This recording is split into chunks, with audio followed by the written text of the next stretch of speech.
आज के इस वीडियो में हम 7 के पाठ में जो 8वां टॉपिक है आधुनिक आवर्त सारणी के बारे में समझेंगे।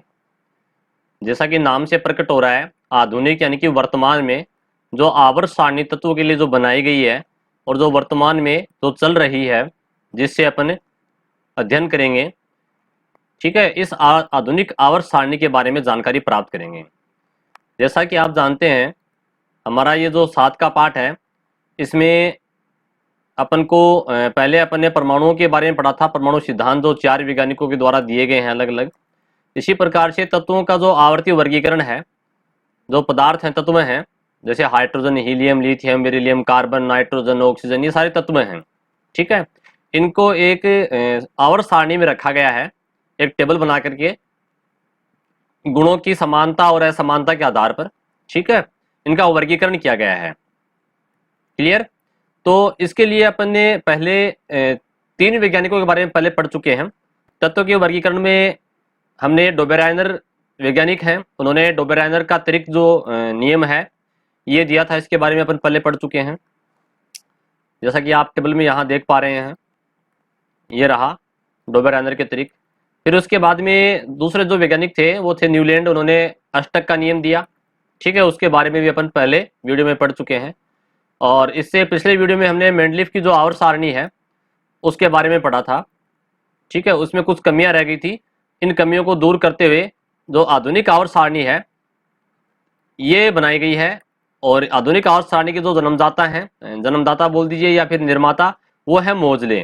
ठीक है, उनका नाम क्या है? मोजले। तो अपन यहाँ आज इस वीडियो में जो आधुनिक आवर्त सारणी है इसके बारे में समझेंगे।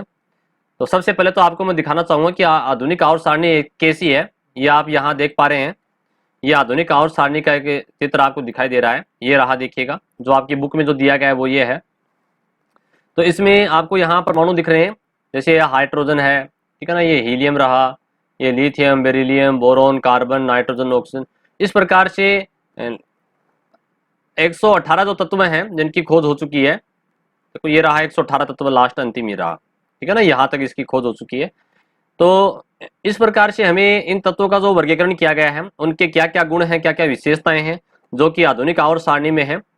कहने का मतलब जो मोजले ने बताई हैं उनके बारे में अपन विस्तार से अध्ययन करेंगे। तो चलिए अपन चलते हैं। इसमें पहली लाइन है, मेंडलीफ ने जब आवर्त सारणी का निर्माण किया था तब परमाणु के अपरमाणु कणों, यानी कि परमाणु जो है उसके अंदर जो 3 प्रकार के कण होते हैं जिन्हें परमाणु के मौलिक कण भी कहा जाता है, इलेक्ट्रॉन, प्रोटॉन और न्यूट्रॉन। यहाँ ई का मतलब इलेक्ट्रॉन है, पी का मतलब प्रोटॉन है और एन का मतलब न्यूट्रॉन है। तो इलेक्ट्रॉन, प्रोटॉन, न्यूट्रॉन जो है इनकी व्यवस्था की जानकारी नहीं थी उस समय। परमाणु में क्या होता है, देखिए अपन अगर डायग्राम की बात करें तो यहाँ परमाणु का चित्र आपको दिखाई दे रहा है। ये परमाणु का डायग्राम है और परमाणु के बीच में यहाँ जो नाभिक होता है, इस नाभिक में क्या होता है, प्रोटॉन और न्यूट्रॉन होते हैं। ठीक है, प्रोटॉन होते हैं धनावेशित, न्यूट्रॉन पे कोई आवेश नहीं होता। और बाहरी जो कक्षाएं बनी हुई हैं, ठीक है, ये गोल गोल जो दिख रही है आपको, ये कक्षाएं हैं। सबसे नाभिक के पास वाली पहली कक्षा जिसको के नाम दिया गया है, फिर दूसरी कक्षा एल, फिर तीसरी कक्षा एम, चौथी कक्षा एन। ठीक है, इन कक्षाओं में इलेक्ट्रॉन होते हैं। यहाँ क्या होते हैं, इलेक्ट्रॉन, इलेक्ट्रॉन के ऊपर ऋणावेश होता है। ठीक है, इन कक्षाओं में क्या होते हैं, इलेक्ट्रॉन होते हैं। पहली कक्षा में 2 इलेक्ट्रॉन होंगे, दूसरी कक्षा में 8 होंगे, तीसरी में 18 होंगे, चौथी में 32 इलेक्ट्रॉन होंगे। उसके लिए जो फार्मूला है वो है 2n²। एन का मतलब यहाँ कक्षा का मान रख दीजिए, जैसे पहली कक्षा तो 2 गुणा 1 का स्क्वायर कितना हो जाएगा, यहाँ पर 2 गुणा 1 का स्क्वायर 1 होता है। पहली कक्षा में 2 इलेक्ट्रॉन होंगे। उसी प्रकार से इसी फार्मूले से अपन अगर रखें 2n², ये 2 है। ठीक है, तो यहाँ 2 इंटू दूसरी कक्षा की बात करें तो यहाँ n का मान 2 रख देंगे। ठीक है, 2 का स्क्वायर तो 2 गुणा 2 का स्क्वायर कितना होता है, 4। तो दूसरी कक्षा में 8 होंगे। इसी प्रकार से आप यहाँ 3 करके देख लीजिए, 3 का स्क्वायर कितना होगा, 9। तो 9 दूनी 18 हो जाएगा। 4 का स्क्वायर करेंगे, 4 चौक 16, 16 का 16 दूनी 32 हो जाएंगे। तो इस प्रकार से यहाँ पर इलेक्ट्रॉन इसमें भरे जाते हैं कक्षाओं में। ये एक फार्मूला है, इस फार्मूले से अपने इलेक्ट्रॉन भर सकते हैं। तो यहाँ अपन बात कर रहे हैं कि जब मेंडलीफ ने जो सारणी बनाई थी आवर्त सारणी, उस समय इलेक्ट्रॉन, प्रोटॉन, न्यूट्रॉन कहाँ पर स्थित होते हैं इनकी पूरी जानकारी नहीं थी। अतः इन्होंने परमाणु भार को मुख्य गुण माना। उन्होंने परमाणु भार के आधार पर आवर्त सारणी बताई थी। परंतु जो आधुनिक आवर्त सारणी है परमाणु क्रमांक के आधार पर है। किस आधार पर है, परमाणु क्रमांक। क्रमांक बोलते हैं क्रम संख्या को। ठीक है। जैसे हाइड्रोजन 1 नंबर पे आता है क्योंकि उसके पास 1 प्रोटॉन है, हीलियम 2 नंबर पे आता है क्योंकि उसके पास 2 प्रोटॉन है। जितने प्रोटॉन होंगे वही परमाणु का नंबर होगा। जैसे सोडियम आता है 11 नंबर पे क्योंकि उसके पास 11 प्रोटॉन है। पोटेशियम आता है 19 नंबर पे क्योंकि उसके पास 19 प्रोटॉन है। जितने प्रोटॉन होंगे वही परमाणु का क्रमांक होगा।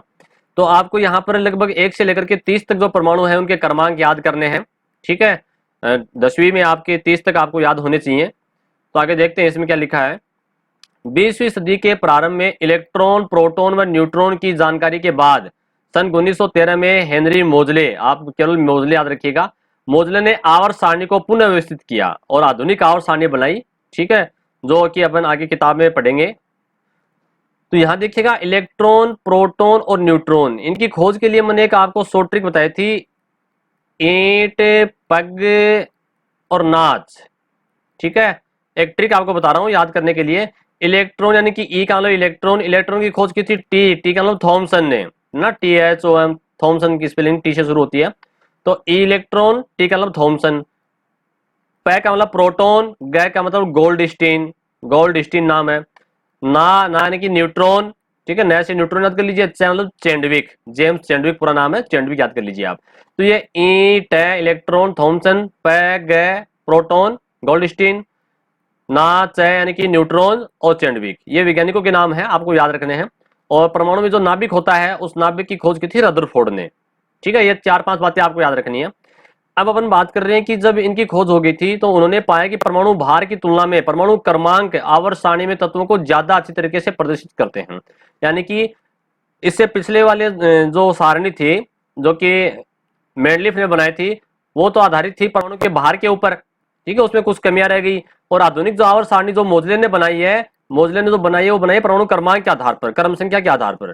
ठीक है, इस प्रकार मोजले ने एक संशोधित आवर्त नियम दिया ना, जो नियम दिया या आवर्त सारणी के बारे में बताया, वो ये बताया कि तत्वों के, आपको ये चीज याद रखनी है, इसको अंडरलाइन कर लीजिएगा यहां से, कि तत्वों के, ये आवर्त सारणी का डायग्राम आपको दिखाई दे रहा है, उसके बारे में अपन बाद में विस्तार से समझेंगे।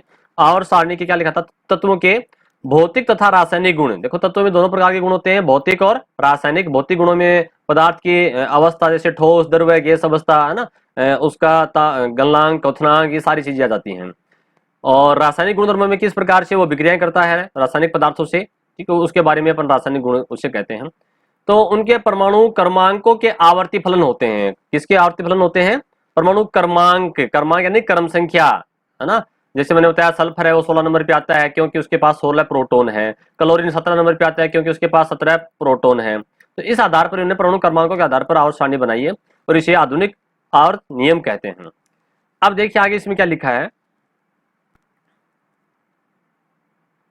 यहां लिखा है कि आधुनिक आवर्त सारणी में तत्वों को बढ़ते हुए परमाणु क्रमांक के आधार पर रखा गया है। बढ़ते हुए का मतलब क्या है, देखिएगा आपको यहाँ इस आवर्त सारणी के डायग्राम से अपन समझेंगे। जैसे यहाँ पर आपको दिख रहा है 1 नंबर लिखा है हाइड्रोजन है, 2 नंबर पे हीलियम, ऊपर 2 नंबर लिखा नहीं है, 3 नंबर पे लिथियम, 4 पे बेरिलियम, 5 पे बोरोन, यानी कि इधर से इधर चल रहे हैं अपन। ठीक है ना, इधर से इधर लिखेंगे हमेशा। 1 नंबर पे हाइड्रोजन इधर लिख दिया, 2 नंबर पे हीलियम यहाँ, फिर lithium 3, beryllium 4, boron 5, carbon 6, nitrogen 7, ठीक है, ऑक्सीजन 8, फ्लोरीन 9, नियोन 10, इस प्रकार से फिर 11, 12 और यहाँ 118 तत्व तक यहाँ इस प्रकार से लिखे जाएंगे। तो यहाँ पर ये बता रहा है कि बढ़ते हुए क्रम में, कौन से क्रम में है, परमाणु क्रमांक, तत्वों के बढ़ते हुए परमाणु क्रमांक के आधार पर रखा गया है।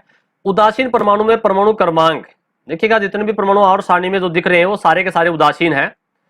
उनमें नाभिक में उपस्थित, नाभिक में क्या होता है, प्रोटॉन और न्यूट्रॉन, प्रोटॉन होता है धनावेशित, ठीक है, की संख्या उसमें उपस्थित इलेक्ट्रॉन, इलेक्ट्रॉन कक्षा में होते हैं जो होते हैं ऋणावेशित, की कुल संख्या के बराबर होगा। समझिएगा इसको, देखिए जैसे बात करें अपन की सोडियम है, सोडियम आता है 11 नंबर पे, तो 11 क्या है, इसके पास प्रोटॉन है, प्लस के 11 मैंने लिख दिए यहाँ पर प्रोटॉन, है ना, 11 क्या है, प्रोटॉन है, और 11 ही क्या है, इसके पास इलेक्ट्रॉन है, माइनस के लिख दिए। तो प्लस और माइनस दोनों बराबर है, यानी कि ये प्लस के और ये माइनस के, तो प्लस और माइनस क्या बच गया, जीरो बच गया, जीरो यानी कि उदासीन।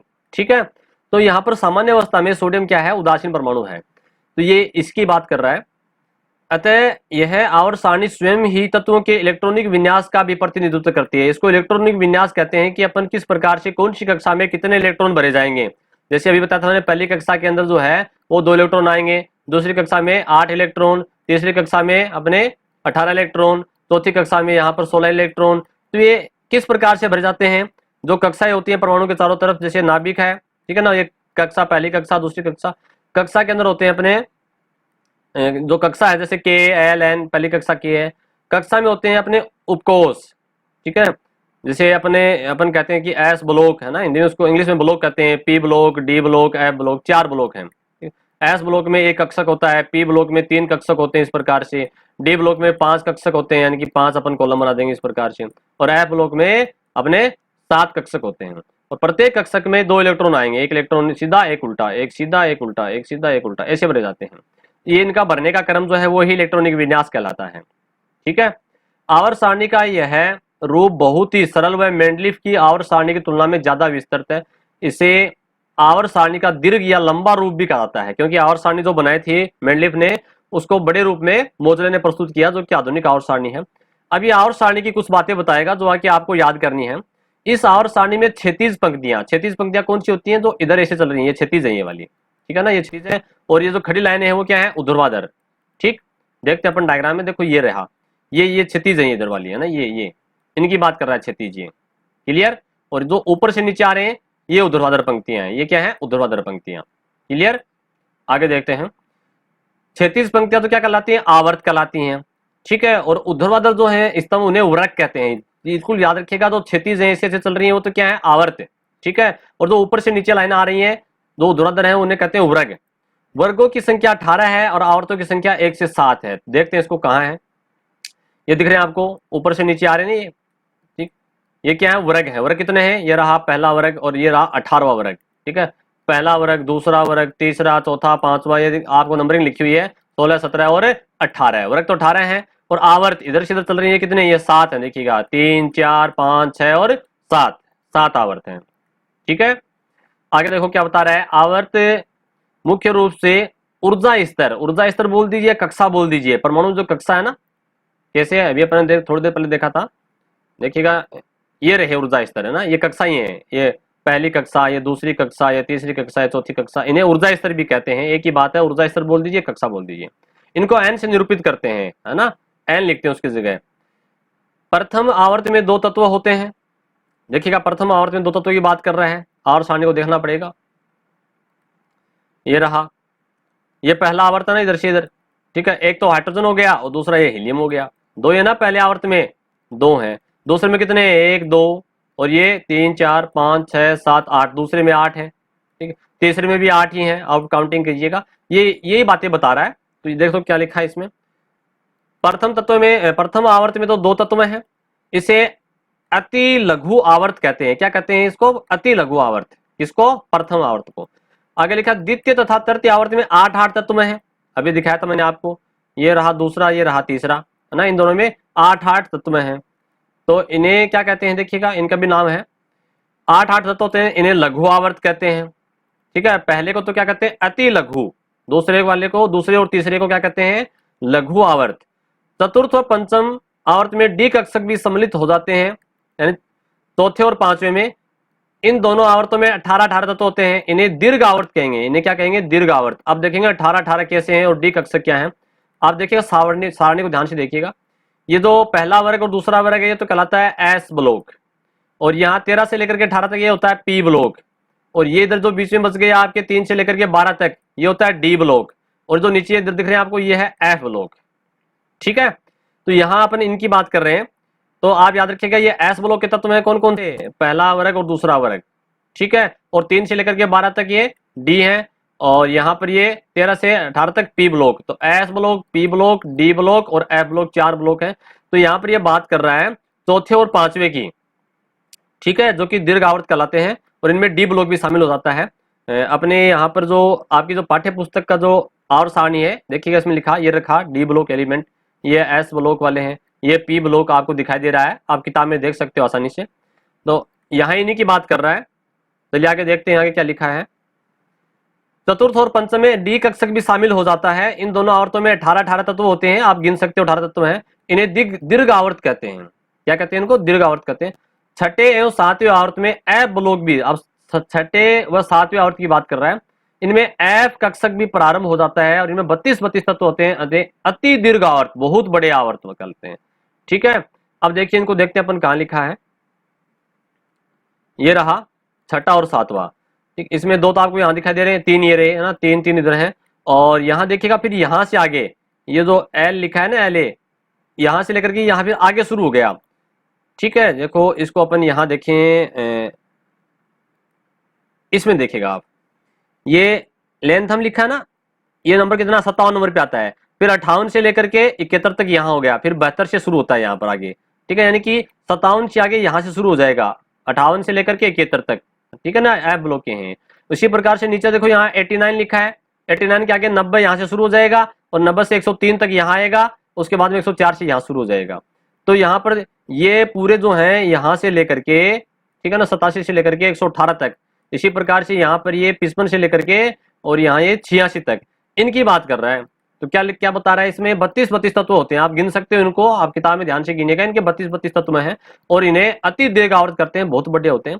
हालांकि ऐप ब्लॉक के एक एक प्रारूपिक तत्व को आवर्त सारणी में लिखकर दो क्षैतिज पंक्तियों में अलग से 14 तत्वों को दर्शाया गया है। इन्हें पहली पंक्ति को तो कहते हैं लेंथिनाइड, देखिए बहुत इंपॉर्टेंट बात आ रही है, नीचे जो दर्शाई गई है लेंथेनाइड, और दूसरी पंक्तियों कहते हैं एक्टिनाइड। ये रहा देखिएगा, ये रहा लेंथेनाइड, ये पंक्ति इसकी बात कर रहा है, और दूसरी वाली क्या है, एक्टिनाइड। ठीक है, लेंथेनाइड और एक्टिनाइड इनकी बात कर रहा है। इस आवर्त सारणी में, इस आवर्त सारणी में यह तो स्पष्ट है कि एक ही ऊर्ध्वाधर स्तंभ, ऊर्ध्वाधर कौन सा, ऊपर से नीचे वाला, ठीक है, अर्थात एक ही वर्ग में तत्व के बाह्यतम कोषों के इलेक्ट्रॉनिक विन्यास समान होते हैं। इसके लिए देखो एक डायग्राम है, उससे आपको समझ में आएगा कि किस प्रकार से समान होते हैं बाह्यतम कक्षा में। ये देखिएगा, ये हाइड्रोजन, हाइड्रोजन के नीचे लिथियम है, लिथियम नीचे सोडियम है। आप देखिएगा किताब के अंदर जो आवर्त सारणी बनी हुई है, यहाँ पर देखिएगा, आपको मैं दिखाना चाहूंगा। ये आवर्त सारणी, हाइड्रोजन के नीचे क्या, लिथियम, लिथियम नीचे क्या, सोडियम। ठीक है ना, इसी प्रकार से बेरिलियम के नीचे मैग्नीशियम, फिर कैल्शियम, इधर देख लीजिए आप, बोरोन के नीचे एल्यूमिनियम है, कार्बन के नीचे सिलिकॉन है, नाइट्रोजन के नीचे फास्फोरस है। इनकी बात कर रहा है कि इनके बाह्य कोश में इलेक्ट्रॉन एक समान होंगे। कैसे होंगे देखिएगा,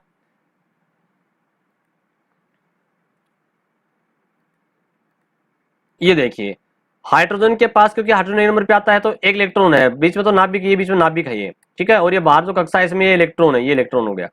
तो हाइड्रोजन जो है पहले आवर्त में अपने है तो इसमें एक कक्षा होगी, ये दूसरे आवर्त में है तो इसमें दो कक्षाएं होंगी। देखो दो कक्षाएं ना, एक ये अंदर वाली, एक बाहर वाली। ये तीसरा आवर्त है तो इसमें तीन कक्षाएं होंगी। ठीक है ना, सबसे देखो ये एक, दो और तीन कक्षा। लेकिन जो बाह्य वाली जो कक्षा है, हाइड्रोजन में तो एक ही कक्षा है, कितने इलेक्ट्रॉन है, एक इलेक्ट्रॉन। ठीक है, लिथियम में देख लीजिए, लिथियम 3 नंबर पे आता है, 2 इलेक्ट्रॉन तो पहली कक्षा में आ गए, तीसरा एक इलेक्ट्रॉन बाहर वाली में है। इसी प्रकार से सोडियम आता है 11 नंबर पे, 2 इलेक्ट्रॉन तो पहली कक्षा में हो गए, ठीक, और 8 इलेक्ट्रॉन दूसरी कक्षा में हो गए, और तीसरी कक्षा में एक इलेक्ट्रॉन हो गया, बाह्य कक्षा में एक इलेक्ट्रॉन ही है। कहने का मतलब, अगर अपने आवर्त में वर्ग में ऊपर से नीचे आते हैं तो जो एक वर्ग है उस एक वर्ग में बाह्य कक्षा में इलेक्ट्रॉन एक समान होंगे। यहाँ बाह्य कक्षा में इलेक्ट्रॉन सब में एक एक एक एक है।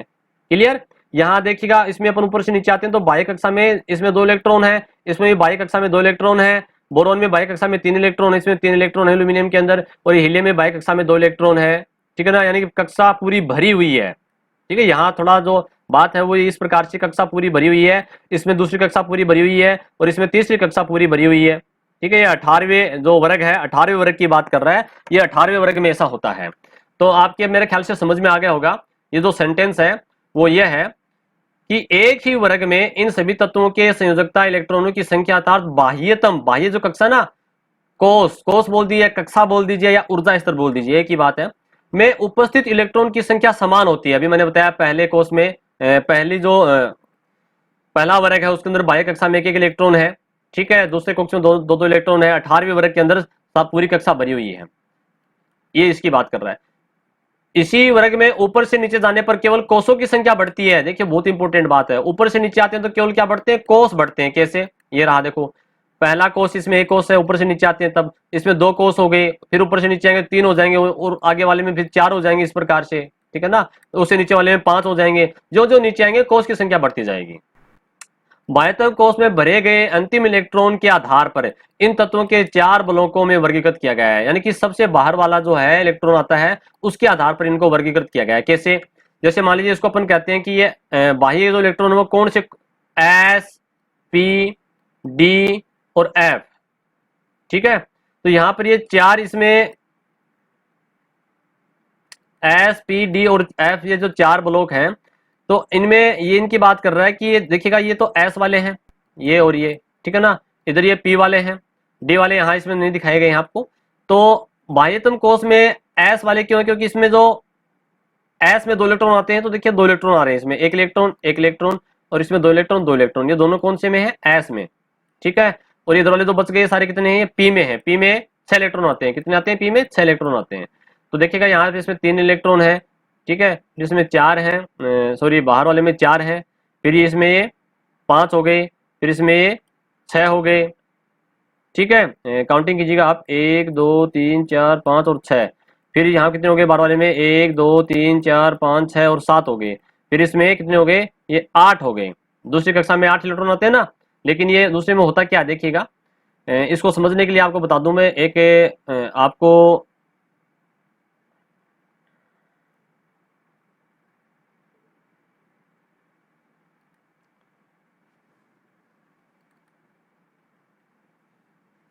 आपको एक मैं डायग्राम दिखाना चाहूंगा, उस चित्र से आपके बिल्कुल क्लियर हो जाएगा कि ये एस पी डी ये क्या आ गए। देखिए परमाणु की जो संरचना है उसमें अपन देखें तो ये कक्षा है, और पहली कक्षा में 2 इलेक्ट्रॉन, ये फार्मूला था अपना, ठीक है ना, ये वाला फार्मूला अपना, इसके आधार पर पहली कक्षा में 2, दूसरे में 8, तीसरे में 18, ठीक है। यहाँ तक आपके क्लियर हो गया होगा।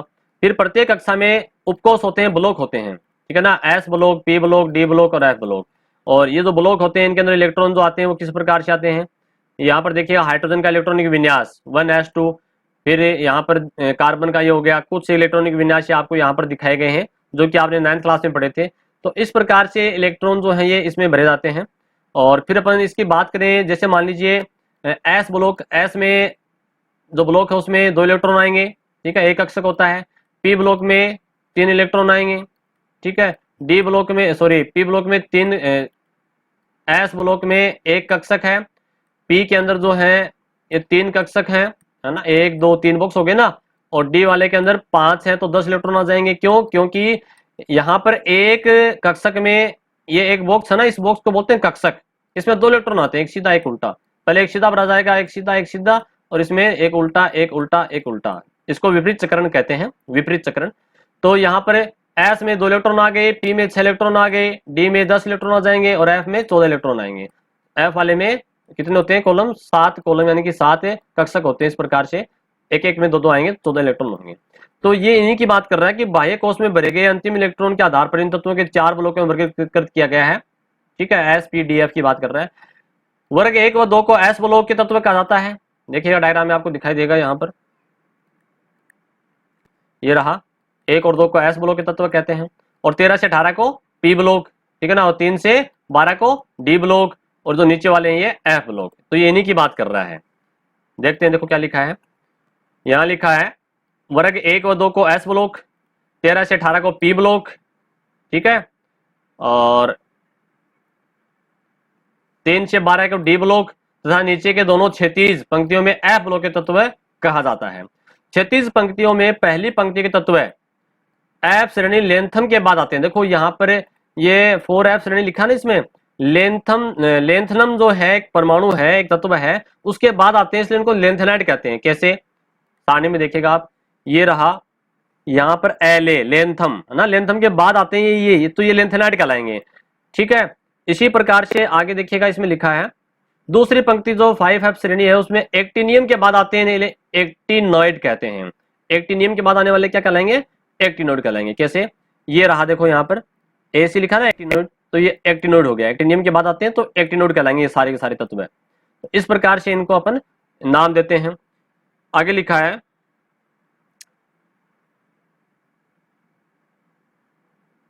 एस ब्लॉक के तत्वों को क्षारीय एवं क्षारीय मर्दा धातु कहते हैं। बहुत इंपॉर्टेंट बात है, एस ब्लॉक के तत्व क्षारीय मर्दा धातु कहलाते हैं, और पी ब्लॉक के तत्वों को निरूपक तत्व या मुख्य तत्व कहते हैं। याद कर लीजिएगा इसको, पी ब्लॉक के तत्व को निरूपक या मुख्य तत्व कहते हैं।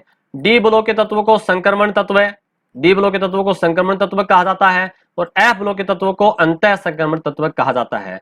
ये जो आपको ब्लॉक जो दिखाई दे रहे हैं, ठीक है ना, इन ब्लॉकों की बात कर रहा है। ये रहे एस ब्लॉक के तत्व है, ये पी ब्लॉक के तत्व है, ये डी ब्लॉक के तत्व है, और ये एफ ब्लॉक के तत्व है। तो इनकी बात कर रहे हैं, इनके जो नाम है वो दिए गए हैं, आप उनको याद कर लीजिएगा। आवर्त सारणी में यूरेनियम के बाद के तत्वों को पैरा यूरेनियम तत्व भी कहा जाता है। देखिए, देखते हैं कहाँ है आवर्त सारणी में यूरेनियम। ये आपको दिख रहा है ना, यूरेनियम ये रहा। इसके आगे के जो तत्व है उनको पैरा यूरेनियम कहा जाता है। क्या कहते हैं इनको? पैरा यूरेनियम कहा जाता है।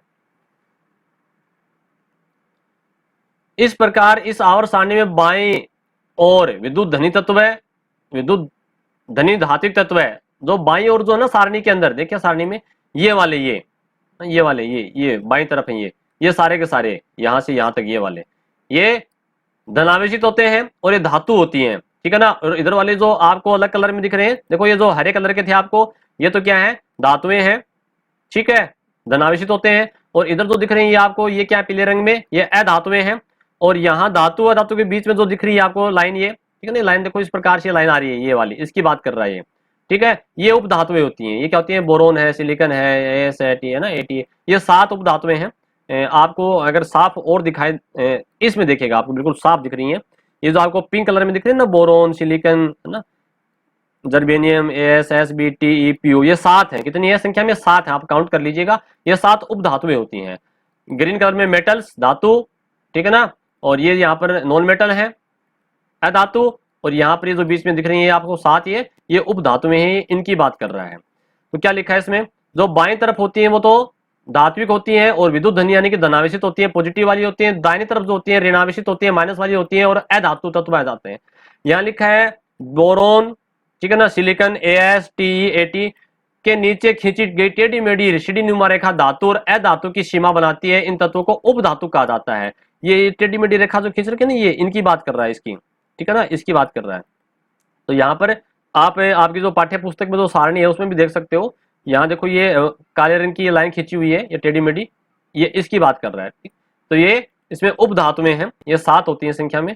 तो इस प्रकार से हमने आज के इस वीडियो में जो आधुनिक आवर्त सारणी है जो कि मोजले के द्वारा दी गई है, उन्होंने किस प्रकार से परमाणुओं को यानी कि तत्वों को आवर्त सारणी में रखा है। 4 ब्लॉक बनाए हैं, एस, पी, डी, एफ, ठीक है। और इसमें 18 वर्ग हैं, 7 आवर्त हैं। ये सारी बातें आपको याद रखनी है। एस और पी ब्लॉक के, एस और डी ब्लॉक के तत्व जो धातुएं हैं, पी ब्लॉक में जो आती है अंत में वो अधातुएं हैं। इस प्रकार से इसमें हमने जो इलेक्ट्रॉनिक विन्यास है उसको भी समझा।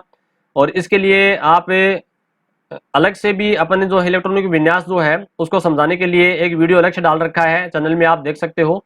तो यहाँ पर हमने आवर्त सारणी का जो वर्गीकरण है उसके बारे में अपने जो 4 वीडियो जो अपने बनाए थे, चारों वैज्ञानिकों के लिए, डोबेराइनर के लिए, न्यूलैंड के लिए, ठीक है, और मेंडलीफ के लिए और मोजले के लिए, मोजले यानी कि आधुनिक आवर्त सारणी वाला, इनके बारे में जानकारी प्राप्त की। धन्यवाद।